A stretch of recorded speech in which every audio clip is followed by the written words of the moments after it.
खरं म्हणजे या सभागृहामध्ये विरोधी पक्षाने भूमिका घेऊन सगळ्या प्रकारचे बिल चर्चा करून दिवसभर या ठिकाणी आम्ही काढले, पूर्ण सहकार्य केलं. कारण आम्हालाही समजतं की आपलं एक लेजिस्लेटिव्ह काम आहे, पण सत्ता पक्षाची भूमिका ही विरोधी पक्षाचं ऐकायचंच नाही आणि रेटून न्यायचं असे असेल तर हरकत नाही. हे लोकशाहीला अभिप्रेत नाही आहे, हे लोकशाहीला अभिप्रेत नाही. असं नाही झालं या सभागृहामध्ये आम्ही होतो ना सत्तेवर, आणि अनेक वेळा विरोधी पक्ष नेते यायचे, कधी अजितदादा यायचे, सांगायचे की आज दोनच बिलं काढायचे नाही. आम्ही ऐकायचो. सांगायचं हे बिल पुढच्या अधिवेशनात घ्या, आम्ही ऐकायचो. आम्ही कधी असं केलं नाही. कारण याचं कारण आहे की सत्तारूढ पक्ष आणि विरोधी पक्ष हे दोघे या लोकशाहीचे दोघं मिळून हे दोन चाक आहेत अध्यक्ष महोदय. पण अध्यक्ष महोदय, अशा प्रकारे कामकाज रेटून न्यायचं आणि कामकाजाचा अध्यक्षमध्ये प्रेस्टिज इश्यू करायचा हे योग्य नाहीये. मी पुन्हा एकदा जी सुधीर भाऊंनी विनंती केली आहे, या बिलाच्या संदर्भात खूप वेगवेगळ्या भावना लोकांमध्ये आहे. अनेक अग्रलेख, 10 अग्रलेख तर मी वाचून दाखवणार आहे, या ठिकाणी आणले आहेत मी. जशा प्रकारचे अग्रलेख वेगवेगळ्या वृत्तपत्रांनी या ठिकाणी लिहिलेले आहेत. त्यामुळे घाई करू नका, याच्यावर चर्चा होऊ शकते, विरोधकांना विश्वासात घेऊन हे केलं जाऊ शकतं. आणि म्हणून माझी आपल्याला नम्र विनंती आहे, आपल्या माध्यमातून शासनालाही विनंती आहे की या संदर्भातला प्रेस्टिज इश्यू न करता, घाई न करता या ठिकाणी हे जे विधेयक आहे या संदर्भात एकतर संयुक्त समिती बनवावी किंवा आमच्याशी चर्चा करावी आणि त्यानंतर अध्यक्ष महोदय बिल घ्यावं. या संदर्भात कुणाला काही प्रस्ताव मांडायचा असल्यास त्यांनी ताबडतोब मांडावा. ठीक आहे, प्रस्ताव द्या. त्यांनी ठरवलं आहे ते रेटून न्यायचं आहे. अध्यक्ष महोदय, सन 2021 चे विधानसभा विधेयक क्रमांक 35 महाराष्ट्र सार्वजनिक विद्यापीठ तिसरी सुधारणा विधेयक 2021 विधान परिषदेची सहमती घेऊन दोन्ही सभागृहाच्या 341 सदस्यांच्या संयुक्त समितीकडे त्यावरील प्रतिवृत्त 6 महिन्याच्या आत सादर करण्याचा अनुदेश देऊन विचारात पाठवण्यात यावे.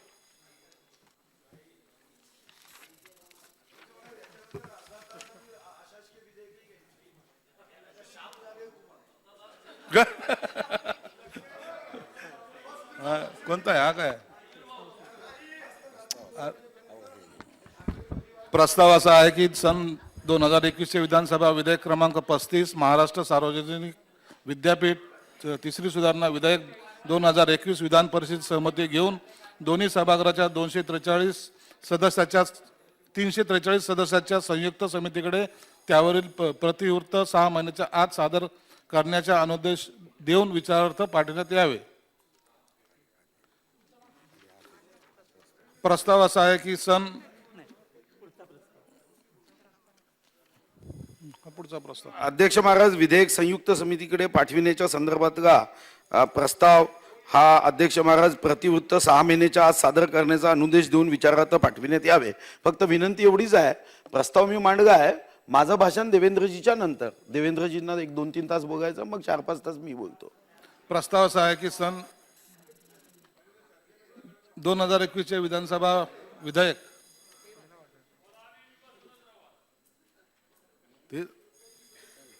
हा आहे ना,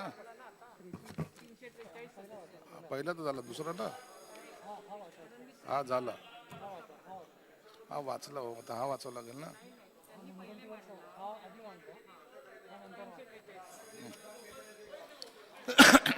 प्रस्ताव असा आहे की सन 2021 चे विधानसभा विधेयक क्रमांक 35 महाराष्ट्र सार्वजनिक विद्यापीठ तिसरी सुधारणा विधेयक 2021 विधान परिषदेची सहमती घेऊन दोन्ही सभागृहाच्या 343 सदस्याच्या संयुक्त समितीकडे त्यावरील प्रतिवृत्त 6 महिन्याच्या आत सादर करण्याचा अनुदेश देऊन विचारार्थ पाठवण्यात यावे.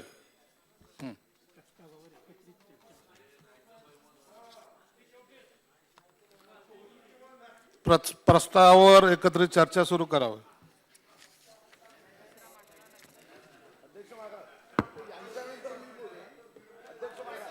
अध्यक्ष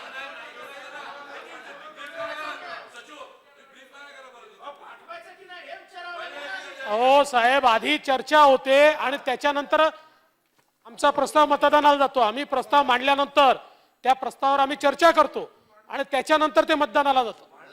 नाही, आता आपल्याला करायची ना चर्चा. असं आहे, तुमची इच्छा नाही आहे. असं आहे की मला हे लक्षात येत आहे की हर्षवर्धन पाटील आणि ठाकरे परिवार यांच्या लग्नात तुम्हाला आम्हाला जाऊ द्यायचं नाही आहे, त्याकरता हे चाललंय. ठीक आहे, आम्ही तरी काय हरकत नाही.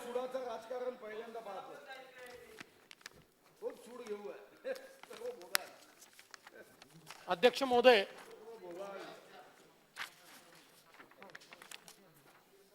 सन 2021 चे विधानसभा विधेयक क्रमांक 35 महाराष्ट्र सार्वजनिक विद्यापीठ अधिनियम 2016 यामध्ये आणखी सुधारणा करण्याकरता विधेयक यावर जो संयुक्त समितीचा प्रस्ताव मी या ठिकाणी मांडलेला आहे, त्या प्रस्तावावर विचार करण्याकरता, माझं मत मांडण्याकरता आणि माझा प्रस्ताव मंजूर करावा याकरता मी या ठिकाणी खरं म्हणजे माझं मत मांडतोय. आपण बघा कारण आणि उद्देश या ठिकाणी काय दिले आहेत. महाराष्ट्र सार्वजनिक विद्यापीठ अधिनियम 2016 यामध्ये राज्यातील कृषीतर व वैद्यकीयेतर सार्वजनिक विद्यापीठे यांच्या नियमनाची तरतूद आहे. भारत सरकारने 20 जुलै 2020 रोजी राष्ट्रीय शैक्षणिक धोरण 2020 प्रस्तुत केले आहे. उक्त धोरण विचारात घेता तसेच सार्वजनिक विद्यापीठांची नियमन संरचना बळकट करण्यासाठी आणि उच्च शिक्षणाचा आणि संशोधनाचा दर्जा सुधारणे शक्य व्हावे यासाठी महाराष्ट्र शासनाला उक्त अधिनियमात सुधारणा करणे इष्ट वाटते. म्हणजे कशाच्या आधारावर सांगितलंय तर 20 जुलै 2020 रोजी राष्ट्रीय शैक्षणिक धोरण जे प्रस्तुत झालं आहे त्याच्या अनुषंगाने बिल आम्ही आणतो असं सांगण्यात आलंय. पुढे काय म्हटलंय, राष्ट्रीय शैक्षणिक धोरण 2020 च्या तरतुदी आणि विद्यापीठांच्या नियमन संरचनेतले विविध पैलू, उच्च शिक्षण, अध्ययन व संशोधन विचारात घेता महाराष्ट्र शासनाने उक्त अधिनियमामध्ये सुधारणा करण्याची शिफारस करण्यासाठी समिती नियुक्त केली. उक्त समितीने महाराष्ट्र सार्वजनिक विद्यापीठ अधिनियम 2016 मधील सुधारणांशी संबंधित असणाऱ्या शिफारसींचा अंतर्भाव असलेल्या तिच्या अहवालाचा भाग 1 शासन विचारार्थ सादर केला आहे. उक्त समितीच्या शिफारसी विचारात घेता उक्त अधिनियमामध्ये यथोचित सुधारणा करणे शासनाला इष्ट वाटते. म्हणजे या ठिकाणी शासनाने असं सांगितलं आहे की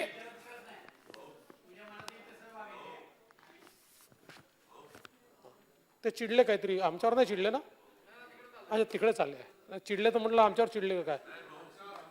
अच्छा तू हा, अरे महत्वाचं बिल आहे भाऊ, काय करू मी, काय करायचं, इतकं महत्वाचं बिल आहे, इतके महत्वाचे बदल होत आहेत. नाहीतर आम्ही 12 बिलं काढून दिले आज, 12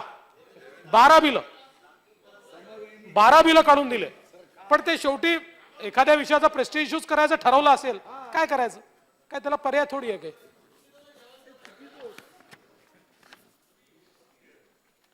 आणि त्यामुळे अध्यक्ष महोदय याचा अर्थ असा आहे की या पहिल्या सुधारणा आहेत, भाग 2 आल्यानंतर पुन्हा आपण सुधारणा करणार आहोत असा त्याचा अर्थ आहे. आता खरं तर या दोन्ही सुधारणा ज्या आहेत या एकत्रित यायला पाहिजे होत्या, इतकी घाई तर नव्हती. जर तुम्हीच सांगताय की आम्ही समिती तयार केली आणि त्या समितीने या ठिकाणी पहिला अहवाल दिला, अहवाल भाग 1 आणि अहवाल भाग 2 येणार आहे, तर मग या दोन्ही भागांची वाट न पाहता इतक्या घाईघाईने हे विधेयक या ठिकाणी मांडण्याची आवश्यकता काय आहे हे देखील आम्हाला समजलं पाहिजे.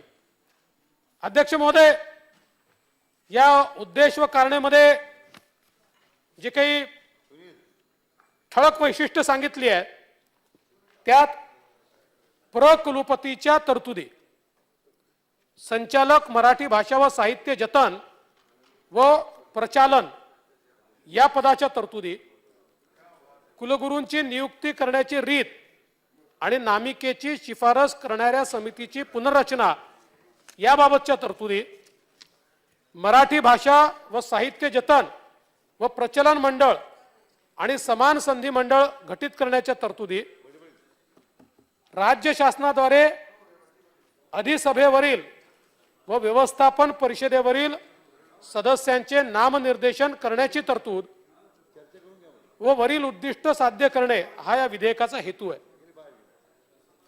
आता खरं तर हा जो काही गोंडस हेतू आपण या ठिकाणी या विधेयकाचा सांगितलेला आहे, विधेयक वाचल्यानंतर हा हेतू तर काही वाटत नाही. ह्या सगळ्या गोष्टी अनुषंगिक आहे. याच्या मागचा गोंडस हेतू एकच आहे आणि तो हेतू म्हणजे विद्यापीठावर सरकारचा कब्जा करणे. विद्यापीठाला सरकारच्या कब्जात आणण्याकरता आणि इतके वर्ष सातत्याने सगळ्या समित्यांनी विद्यापीठ ही सरकारच्या कब्जातनं बाहेर काढा अशा प्रकारे जे सांगितलं त्याला हरताळ फासणारा हा संपूर्ण उपक्रम आहे. 2016चा कायदा कसा झाला माहिती आहे आपल्याला? त्याही वेळेस माशेलकर साहेबांसारख्या लोकांनी हा कायदा तयार करण्याकरता इनपुट दिले. त्याही वेळेस विद्यापीठ आपण होतात, यस, आणि हा उच्च शिक्षण मंत्री आपण होतात. त्यामुळे आपण सांगू शकता की त्यावेळी या सगळ्या मंडळींनी त्या ठिकाणी जवळजवळ वर्षभर मेहनत केली आणि मेहनत करून आमची विद्यापीठ गुणवत्तापूर्ण कशी होतील, ती दर्जेदार कशी होतील आणि ती राजकीय हस्तक्षेपापासून दूर कशी होतील अशा प्रकारचा विचार केला. खरं म्हणजे टोपे साहेब तुमचं किंवा तावडे साहेबांचं मी अभिनंदन करेन की तुम्ही स्वतःला त्याच्यात आणण्याचा मोह टाळला. हा महत्वाचा असतो. कुठल्याही शिक्षण मंत्रालय वाटू शकतं की बाबा आपणच सर्व असलो पाहिजे किंवा आपलाच त्याच्यामध्ये पाठ असला पाहिजे, पण तो तुम्ही जाणीवपूर्वक टाळला. आणि तो टाळण्याचं कारण असं होतं की विद्यापीठाच्या शैक्षणिक किंवा प्रशासकीय बाबींमध्ये जर राज्याच्या मंत्र्यांचा रोज हस्तक्षेप सुरू झाला तर त्या विद्यापीठांची वाट लागल्याशिवाय राहणार नाही. आणि म्हणून अतिशय चांगला कायदा 2016 साली आपण आणला. आज या कायद्याच्या माध्यमातून आपण त्याला हरताळ फासतोय. यामध्ये संचालक मराठी भाषा साहित्य जतन वगैरे या संदर्भात मी बोलणार आहे. हेतू चांगला आहे त्याचा आपला, पण हे सगळं अनुषंगिक आहे. मुख्य काम याच्यामध्ये राज्य सरकारच्या हाती पूर्णपणे विद्यापीठाची कमान कशी येईल हा प्रयत्न या माध्यमातून आपण केलाय. आणि म्हणून आपण बघा अध्यक्ष महोदय, महाराष्ट्र सार्वजनिक विद्यापीठ कायदा 2016 मध्ये सुधारणा करण्याच्या संदर्भात हे जे विधेयक क्रमांक 35 आपण आणलाय, या सुधारणाने विद्यापीठाच्या स्वायत्तेवर घालण्यात येणार असून अक्षरशः तुम्ही आता काय करताय माहितीये, महाराष्ट्रातल्या विद्यापीठांना सरकारी महामंडळामध्ये परिवर्तित करताय. आता ही विद्यापीठ राहणार नाही आहेत, ही सरकारी महामंडळ होत आहेत. आणि अध्यक्ष महोदय, मी एकच गोष्ट तुम्हाला सांगतो, कुठल्याही सरकारनं कुठल्याही मंत्र्यानं काम करत असताना असं काम केलं पाहिजे की भविष्यात लोकांनी त्यांना लक्षात ठेवलं पाहिजे. पण परब साहेब, मी दाव्यानं सांगतो, दाव्यानं तुमच्या सरकारला आणि ज्यांचा आग्रहाने बिल झालं पाहिजे या सगळ्या लोकांना या ठिकाणी जनता कधी माफ करणार नाही. हा जो काही विद्यापीठांचा खेळखंडोबा तुम्ही करतात, ज्या प्रकारे विद्यापीठांना राजकारणाचा अड्डा करण्याचा तुमचा प्रयत्न आहे, ज्या प्रकारे तुम्ही विद्यापीठांना सरकारी महामंडळामध्ये परिवर्तित करतात, लक्षात ठेवा, आज तुम्ही संख्येच्या भरोशावर हे करून घ्याल, परंतु काळ याला उत्तर देईल. आणि त्यावेळी या विद्यापीठांची घडी कशी विस्कटली याच्यावर या सभागृहामध्ये जेव्हा चर्चा होईल, त्या चर्चेमध्ये सांगितलं जाईल की 2021 साली अशा प्रकारचे बदल घडवण्यात आले आणि त्या बदलांमुळे विद्यापीठांची अवस्था झाली आहे. आज माझं वाक्य लिहून घ्या तुम्ही की ही परिस्थिती या राज्यामध्ये येणार आहे आणि याचा दोष जर कोणाचा असेल तर तो केवळ आणि केवळ तुमच्या सरकारचा असणार, तो तुमचा असणार आहे मंत्री महोदय, की ज्या प्रकारे हे सरकारीकरण करण्याचा प्रयत्न आपण या ठिकाणी करतात. खरं म्हणजे 2016चा कायदा हा विधिमंडळाच्या दोन्ही सभागृहाच्या सर्व पक्षीय सदस्यांच्या संयुक्त समितीने केलेला आहे. हा कायदा काही सरकारने आणलेला कायदा नाहीये. त्याही वेळेस कायदा आल्यानंतर अनेक आक्षेप होते आणि या आक्षेपांवर तुमच्यासारखी आडमुठी भूमिका नाही घेतली की आम्हाला सगळं कळतंय. सरकारने तेव्हाच्या ही भूमिका घेतली की नाही, हा विद्यापीठांचा कायदा आहे, हा महत्वाचा कायदा आहे, या कायद्यात चूक राहता कामा नये आणि म्हणून संयुक्त चिकित्सा समितीकडे गेला. दोन्ही सभागृहाची संयुक्त चिकित्सा समिती बनली आणि अध्यक्ष महोदय, या संयुक्त समितीने या संदर्भात आपला अहवाल दिला, तरी त्याच्यावर चर्चा घडवली आणि 8 डिसेंबर 2016 रोजी एकमताने शब्द लिहिलाय, सगळ्यांनी मिळून निर्णय केला आणि एकमताने विधानमंडळाच्या दोन्ही सभागृहाने तो पारित केला होता.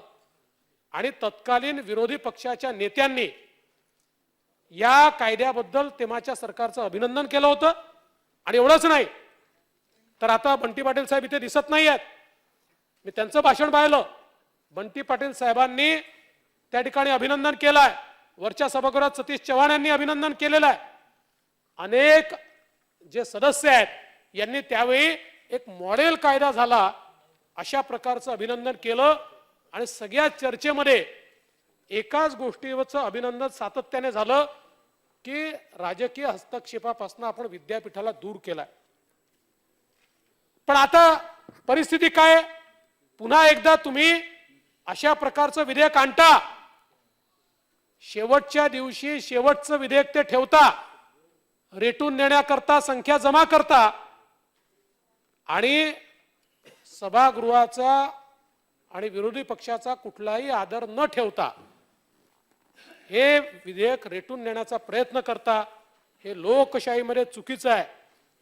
लोकशाहीमध्ये हे खरं आहे की लोकशाहीमध्ये संख्येला महत्व आहे, पण संख्येच्या जोरावर घेतलेले निर्णय योग्यच असतात असं नाही आहे. याची समीक्षा निश्चित होते आणि शेवटी इथे न्याय नाही मिळाला तर न्यायालय देखील आहेतच. खरं म्हणजे आपल्याच सरकारने किंवा आपल्या राज्यांनी आणि आपल्या विधानमंडळाने केलेले कायदे, या कायद्यांच्या विरुद्ध न्यायालयात जाण्याची आमच्यावर वेळ येणं आम्हालाही भूषणावं नाहीये. आम्हाला हे कधीच वाटत नाही अध्यक्ष महोदय की आपल्या विधानमंडळाच्या कामामध्ये न्यायालयाला हस्तक्षेप करण्याची संधी आपण द्यावी. पण अशा प्रकारची विधेयकं येऊन राज्यपालांचे अधिकार संपवून टाकायचे, राज्यपालांना डिस्क्रिशन ठेवायचं नाही, सगळं शासनाकडे घ्यायचं, हे जे काही काम आहे हे संविधानाला अपेक्षित काम नाही आहे. त्यामुळे उद्या आम्हाला निश्चितपणे तुम्ही जरी इथे पास केलं, जनतेच्या न्यायालयात जाऊ, आम्ही या संदर्भात उच्च न्यायालय सर्वोच्च न्यायालयापर्यंत लढू. पण अशा प्रकारे हा जो खेळखंडोबा तुम्ही लावलाय हा आम्ही निश्चितपणे करून देणार नाही. हे बदल जे तुम्ही सांगताय की राष्ट्रीय शैक्षणिक धोरणाच्या अनुषंगाने केले आहेत, ते जर असते तर आम्ही त्याचं स्वागत केलं असतं. पण राष्ट्रीय शैक्षणिक धोरणाने विद्यापीठांना अधिक स्वायत्तता देण्यास सांगितलंय. तुम्ही इतके हुशार आहात, राष्ट्रीय धोरणातनं सिलेक्टिव्ह 2 मुद्दे काढायचे, ते आपल्या याच्यात टाकायचे आणि मग सांगायचं राष्ट्रीय शैक्षणिक धोरणाशी सुसंगत अशा प्रकारचं आम्ही विधेयक केलं. विसंगत आहे. राष्ट्रीय शैक्षणिक धोरणामध्ये अतिशय स्पष्टपणे हे सांगितलेलं आहे, विद्यापीठांची स्वायत्तता वाढवली पाहिजे. नव्हे, मी तुमचं ऐकलं, तुम्ही परवा कुठल्या तरी इंटरव्ह्यूत म्हणालात केंद्र सरकारमध्ये अशीच पद्धत आहे कुलगुरू निवडीची. या संदर्भात ही तर 40 वर्षापूर्वी झाली होती. केंद्र सरकारने आता समिती तयार केली आहे की कुलगुरू निवडण्याकरता नवीन पद्धत काय असेल. म्हणजे ज्यांची 40 वर्षापासून पद्धत चालली आहे की शासनाकडे नाव पाठवायचं, त्या काळात झालेले कायदे, त्या केंद्र सरकारनेही हे कायदे परिवर्तित करण्याच्या संदर्भात समिती बनवली आहे.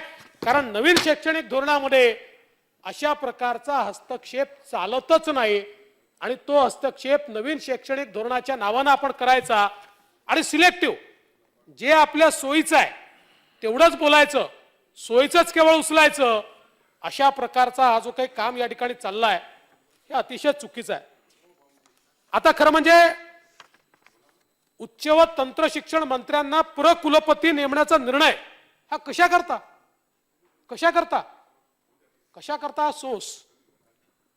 इतके वर्ष इतके उच्च व तंत्र शिक्षण मंत्री झाले, त्यातल्या कोणाला हे वाटलं नाही की आम्हाला प्रकुलगुरू केलं पाहिजे. एखाद्या कायद्यात असेल, पण महाराष्ट्रातल्या कृषी विद्यापीठ व्यतिरिक्त किंवा आरोग्य विज्ञान विद्यापीठा व्यतिरिक्तच्या कायद्यांमध्ये कुठल्याही मंत्र्याला युनिव्हर्सिटी ऍक्ट तयार झाल्यापासून असं वाटलं नाही की मला त्या ठिकाणी स्थान मिळालं पाहिजे. आज इतक्या वर्षानंतर पहिल्यांदा उच्च व तंत्र शिक्षण मंत्री यांना प्रकुलपती या ठिकाणी नेमण्यात येत आहे. खरं म्हणजे सरकारचं काम काय? सरकारचं काम हे केवळ शैक्षणिक क्षेत्राला सुविधा पुरवणं आहे. त्यात ढवळाढवळ करणं नाही आहे. त्याला सुविधा पुरवण्याचं काम तुमचं आहे. किती सुविधा पुरवता तुम्ही? विद्यापीठांना आज इतके संलग्नित महाविद्यालय तयार झाली, नवीन विद्यापीठांची आवश्यकता आहे. किती विद्यापीठ केले आपण? आज आमच्या आत्ताच्या पाहणीमध्ये मुंबई पुण्यासहित आमच्या प्रमुख विद्यापीठांचा दर्जा खाली गेला. 7-7 रँक आम्ही खाली गेलो. त्याच्याकडे कोणीही लक्ष द्यायला तयार नाही अध्यक्ष महोदय. त्याच्याकडे कोणी पाहायला तयार नाही. पण मंत्री महोदयांना प्रकुलपती या ठिकाणी व्हायचं आहे हे खरोखर मला आश्चर्य वाटतं. आणि दीक्षांत समारंभाचं तुम्हाला ते काय अध्यक्षपद भूषवायचं आहे. अरे ते ठीक आहे, चांगलं वाटतं ते. मी पण गेलो आहे, तुम्ही गेले असाल. ते आपल्याला ते टोप्या बिप्या घालतात, गाऊन बिऊन घालतात, चांगले फोटो बिटो आपले येतात. हा आता तो केलाच पाहिजे. पूर्ण भारतीय ड्रेस कोड केला पाहिजे. मी तर या मताचाच आहे आणि केंद्र सरकारने त्यांच्या विद्यापीठात केलाय तो ड्रेस कोड. पण ठीक आहे, जे काय असेल ते बरं वाटतं. पण ते आपण मंत्री असूनही बोलवतात ना आपल्याला. त्याकरता आपल्याला उपकुलपती होण्याची काही आवश्यकता नाही आहे. कुलपती असतानाही मंत्र्याला बोलवलं जातं, तेच कपडे चढवले जातात, त्यांना बसवलं जातं, कधी त्यांचं भाषणही घेतलं जातं. पण अध्यक्ष महोदय, दीक्षांत समारंभाचे अध्यक्षस्थान भूषवणं आणि खरं म्हणजे विद्यापीठांच्या सिनेटची जी बैठक असते यामध्ये कधीच कुलपती जात नाहीत. ते अपेक्षितही नाहीये. ती कुलगुरूंनी घ्यायची असते. कुलपतींचं नाव असतं पण ती कुलगुरूंनी घ्यायची असते. आता याच्यामध्ये प्रकुलपती जाणार. आता प्रकुलपतींना ती आपण अधिकार दिले. आता आमच्या उच्च व तंत्र शिक्षण मंत्र्यांना किती फुरसत आहे की तुम्ही सिनेटच्या बैठकीत जाऊन बसणार. आता सिनेटची कारवाई तुम्ही चालवणार, सरकार चालवणार. अध्यक्ष महोदय, काय चाललंय मला तर अनाकलनीय. अरे एवढी मोठी विधी सभा आहे ना आपल्याकडे. या सभेमध्ये मांडा, बोला, सांगा. तुम्ही मालक आहे, सरकार आहे. तुम्ही इथे बोलू शकता, मांडू शकता. तुम्ही विधी सभेत चाललात, सिनेटमध्ये चाललात. खरं म्हणजे अध्यक्ष महोदय, मला तर समजतच नाही की प्रकुलपती म्हणून विद्यापीठाच्या विद्याविषयक आणि प्रशासकीय कामकाजामध्ये हस्तक्षेप. आता हे तर सगळ्यात भयानक आहे, तुम्ही जी तरतूद करून घेतली. अध्यक्ष महोदय, कशा करता उच्च व तंत्र शिक्षण मंत्र्यांनी युनिव्हर्सिटीच्या प्रशासकीय आणि अकॅडमिक विषयांमध्ये तुम्हाला अधिकार कशाला पाहिजे? कशा करता पाहिजे? हे कामच नाही आहे तुमचं. हे कामच नाही आहे. उपकुलपती बनवून तुम्ही प्रॅक्टिकली विद्यापीठाचा कब्जा घेण्याचा प्रयत्न आहे, कब्जा. कारण प्रशासकीय आणि अकॅडमिक अधिकार तुमच्याकडे आल्यानंतर राहिलं काय विद्यापीठामध्ये? म्हणजे उद्या विद्यापीठाच्या छोट्या छोट्या निर्णयांमध्ये आपल्याला उच्च व तंत्र शिक्षण मंत्री कुलपती म्हणून त्या ठिकाणी काम करताना दिसतील. कशा करता? म्हणजे अक्षरशः मी जे सांगितलं की आता विद्यापीठ नाही, हे सरकारी महामंडळ करताय, हे सरकारी महामंडळ होत आहे, हे कशा करता? अशा प्रकारचा विषय यापूर्वी कधी न आला तो का आणताय तुम्ही? मागच्या कायद्याच्या वेळेस संयुक्त चिकित्सा समितीने उलट 1-2 विषय असे होते की ज्याच्यामध्ये सरकारचा हस्तक्षेप दिसत होता. सर्व पक्षीय समिती होती 2016ची. त्या समितीने सांगितलं हे चालणार नाही, सरकारचा हस्तक्षेप नको आहे. तुम्ही तर धादांत अध्यक्ष महोदय छुपा नाही, एक मानलं पाहिजे, छुपा नाही, इनडायरेक्ट नाही, थेट प्रशासकीय आणि अकॅडमिक विषयांमध्ये तुम्ही सगळे अधिकारच तुमच्याकडे घेताय, पूर्ण हस्तक्षेपाचा अधिकार. हे करू नका. हे ज्या दिवशी तुम्ही कराल या विद्यापीठांचा सत्यानाश होईल, सत्यानाश. रोज तुमच्याकडे त्या विद्यापीठात कमी राजकारण नाहीये. रोज त्या विद्यापीठातले अर्धे लोक तुमच्या पीए कडे दिसतील, काही पीएस कडे दिसतील, काही कार्यकर्त्यांकडे दिसतील आणि रोज एक निदेश तुमच्याकडनं घेऊन जातील. आणि मग त्या कुलगुरूला तुमच्या म्हणजे तुम्ही जे कुलपती आहेत तुमच्या निदेशांशिवाय दुसरं कामच उरणार नाही. आणि मग एखाद्या व्यक्तीच्या संदर्भात, एखाद्या संस्थेच्या संदर्भात एखादा कोर्स मान्यता करायची असेल आणि ती जर विद्यापीठ देत नसेल तर या कायद्यान्वये आता तुम्ही तुमच्याकडे अधिकार घेतलाय, तुम्ही निर्देश देणार आहात की नाही चालणार नाही, मी सांगतोय याचा कोर्स तुम्ही मान्य करा, मी सांगतोय याच्या डिग्रीचं नाव तुम्ही चेंज करा. या ठिकाणी बीटेक आहे तर बीटेकच्या अध्यक्ष महोदय थोडा आराम. माझा हरकतीचा मुद्दा असा आहे की सन्माननीय विरोधी पक्ष नेत्यांनी एक प्रस्ताव मांडलेला आहे तो सिलेक्ट कमिटीकडे पाठवण्याच्या संदर्भात. आता हे सगळं ते मांडत असताना ते संपूर्ण विधेयकावर बोलत आहेत. हे त्यांना तर परत विधेयक मांडायचंच आहे आपल्याला, त्या विधेयकावर पण बोलता येईल. पण मला असं वाटतं की विधेयक तिकडे का पाठवायला पाहिजे या संदर्भातलं पुरेसं मार्गदर्शन त्यांनी केलेलं आहे. त्याच्यामुळे मग आता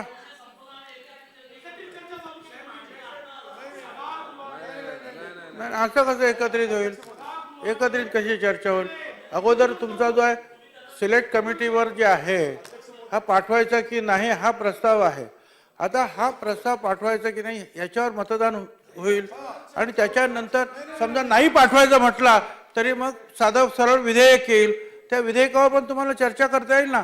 तुम्ही आता जर विधेयकावर जर चर्चा केली मग परत तेवढंच ती चर्चा जी आहे त्या तुमच्या म्हणजे आता तुम्ही सिलेक्ट कमिटीवर चर्चा करता तेवढं परत त्या विधेयकावर चर्चा करणार, हे बरोबर नाही होणार ना. असं काय करता? अध्यक्ष महाराज सत्तार बोलते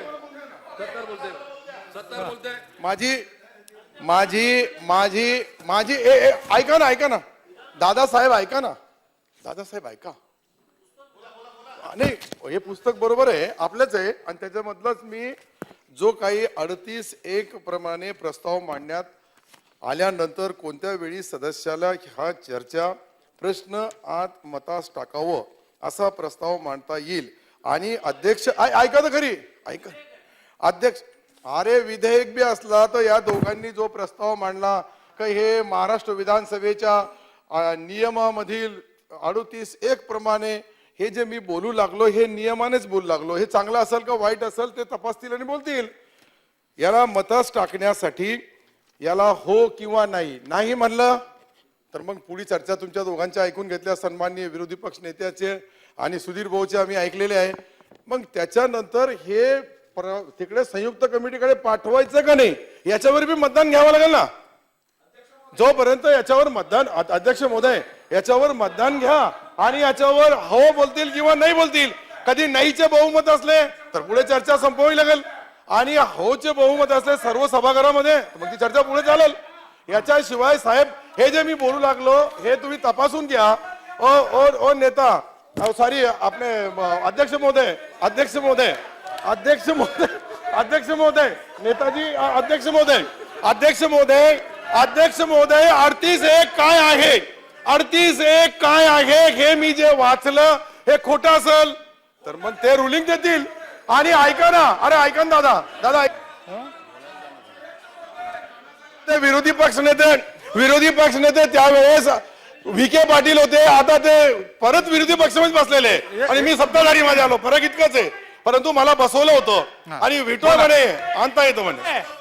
नाही एवढा जर चर्चाच करायची नसेल अध्यक्ष महोदय, मी पण 22 वर्ष झाले ना अध्यक्ष महोदय या सभागृहामध्ये. आठवण ठेवा, अध्यक्ष महोदय बरखास्त नाही करता नाव बदलवा. नाही अध्यक्ष महोदय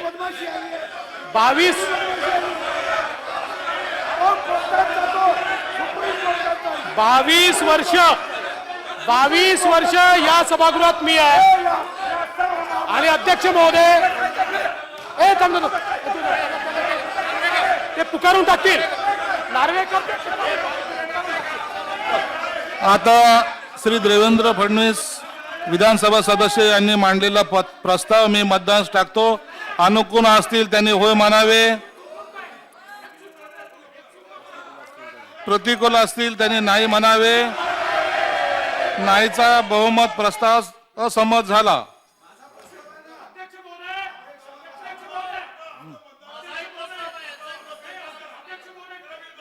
अध्यक्ष महोदय ह्या चुकीचा पायंडा तुम्ही पाडतात पण हरकत नाही. प्रश्न तरी असा बिलावर आहे आम्हाला की बोलता येईल. सन 2021 विधानसभा विधेयक क्रमांक 35 महाराष्ट्र सार्वजनिक विद्यापीठ तिसरी सुधारणा विधेयक 2021 विचारात घेण्यात यावे.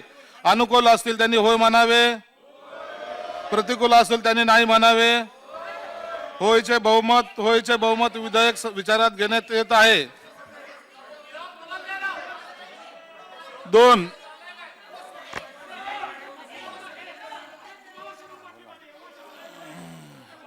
आता श्री सुधीर मुनगंटीवार विधानसभा सदस्य यांनी मांडलेला प्रस्ताव मी मतदार टाकतो.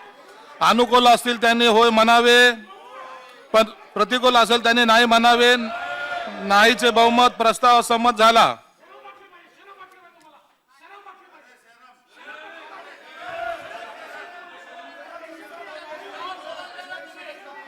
दोन विधायक खंडाचा विचारात घेणे. आता विधायक खंडाचा विचारात घेण्यात येईल.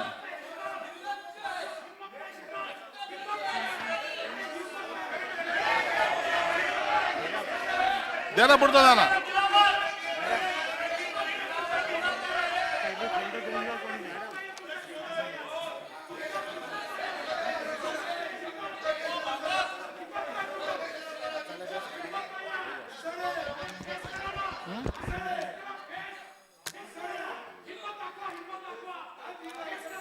खंड 2 ते खंड 11 खंड 1 संपूर्ण शीर्षक आणि हेतुवाक्य हे विधेयकाचे भाग समजण्यात यावेत.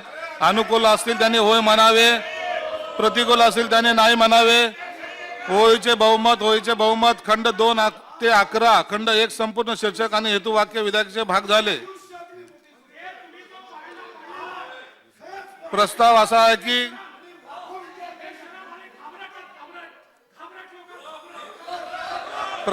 आहे की सन 2021 विधानसभा विधेयक क्रमांक 35 महाराष्ट्र सार्वजनिक विद्यापीठ तिसरी सुधारणा विधेयक 2021 संमत करावे. प्रश्न असा आहे की सन 2021 विधानसभा विधेयक क्रमांक 35 महाराष्ट्र सार्वजनिक विद्यापीठ तिसरी सुधारणा विधेयक 2021 संमत करावे. अनुकूल असतील त्यांनी होय म्हणावे, प्रतिकूल असतील त्यांनी नाही म्हणावे. होयचे बहुमत विधेयक संमत झाले.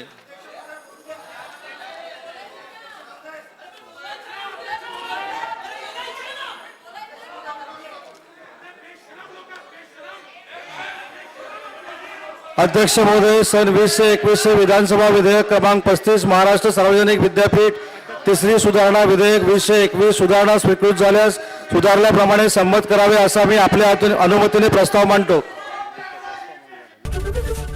एबीपी माझा, उघडा डोळे बघा नीट.